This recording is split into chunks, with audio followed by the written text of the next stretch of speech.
Well, the marquee matchup of this Week 3 is a rematch of last season's Super Bowl. The Denver Broncos go on the road to face the Seattle Seahawks. Seattle a 4.5-point favorite on BETDAQ. 48.5 is the total here. Now, of course, 4.5 points wouldn't have really done the trick the last two times these teams met. Seattle absolutely embarrassing Denver.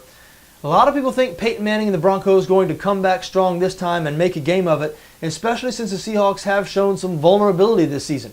They lost last week to the San Diego Chargers. The vaunted Seattle defense currently last in the NFL in third down defense. Opponents converting 55% of their third downs against the Seahawks.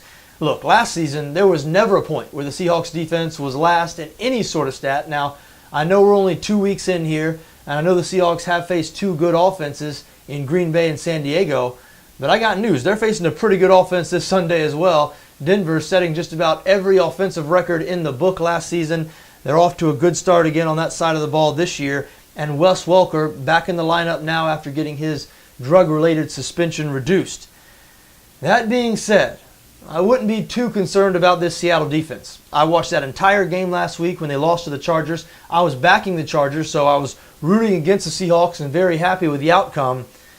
But let me tell you, some of those completions, some of Phillip Rivers' completions were borderline miraculous. Seahawks defense still looked very strong in that game, even though they did struggle getting the Chargers off the field on third down. But the Seahawks defense and really the entire team appeared very agitated at the end of that game. Obviously, it had been very long since they had lost.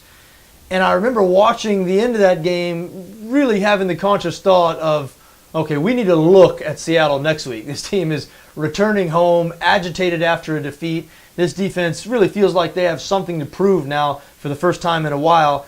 And they have shown that they can not only match up with this Denver offense, but physically dominate this Denver offense.